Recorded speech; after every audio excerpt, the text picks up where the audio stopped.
नमस्कार किसान साथियों, कैसे हैं आप सभी लोग। साथियों, अब गेहूं की फसल कटने का स्टार्ट हो चुकी है, लेकिन सबसे बड़ी समस्या ये आती है कि अब जो गेहूं जो कट के निकलता है फिर उसको स्टोर किया जाता है, क्योंकि अच्छे भाव पे किसान साथी उसका वेट करते हैं कि कब अच्छा भाव आएगा और तब हम गेहूं को बेचेंगे अच्छे भाव पे।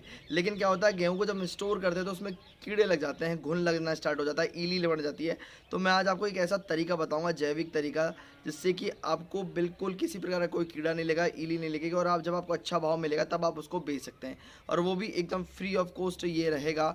तो मैं बताना चाहता हूँ, देखो आप जिस तरह से ये नीम की जो पत्तियाँ होती हैं और जो माचिस हमारे सभी के पास अवेलेबल होती है, और नीम की पत्तियाँ, इनसे आज मैं आपको बताने वाला हूँ एक ऐसा तरीका जिससे आप अपनी फसल जो गेहूँ है उसको स्टोर कर सकते हैं काफ़ी समय तक, और अच्छे भाव आने पे उसको बेच सकते हैं। तो वीडियो के अंत तक बने रहें। तो साथियों, जैसे ही आप अपने गेहूं को स्टोर करते हैं तो मैं बताना चाहता हूं, गेहूं को टैंक में स्टोर करने से पहले मैं आपको बताना चाहता हूं कि गेहूं को, अनाज को ठंडा करके टैंक में डालें।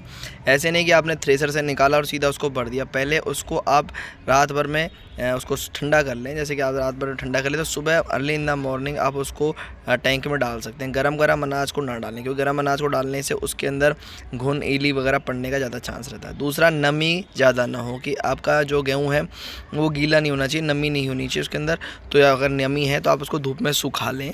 सूखा हुआ जो गेहूँ है दाना डालेंगे तो अच्छा रहेगा। तीसरी मैं बताना चाहता हूँ कि सबसे कुछ लोग सल्फास वगैरह इनकी गोली डालते हैं, सेल्फोस वगैरह की। ये बहुत हानिकारक चीज़ होती है, क्योंकि ये घुल करके गेहूं में घुल जाती है।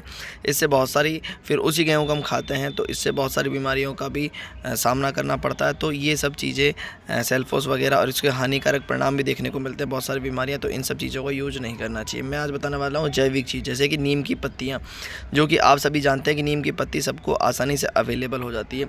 तो आप नीम की जो हरी हरी पत्तियाँ हैं वो ले लें, और इनकी जो डंडी हैं उनको आप अलग कर दें, और सिर्फ आपको जो पत्तियाँ कोपल हैं उनको आपको लेनी है, नीम की पत्तियों को।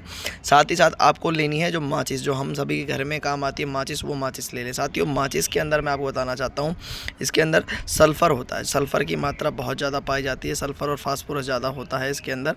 तो इसके अंदर क्या होता है कि इससे हमारे जो लगने वाले कीड़े होते हैं वो हमारे गेहूँ की, जो गेहूँ है उसके अंदर लगते नहीं है। तो इसकी जो सुगंध है, तो उससे क्या होता है कि जो ये पूरे गेहूँ में फैल जाती है, तो जिससे कि ईली हो गई, घुन हो गया, इन सब चीज़ों से, और नीम की जो पत्तियाँ हैं वो कड़ी भी होती हैं, तो इन सब चीज़ों से क्या होता है कि जो कीड़े हैं वो नहीं लगते नहीं हैं।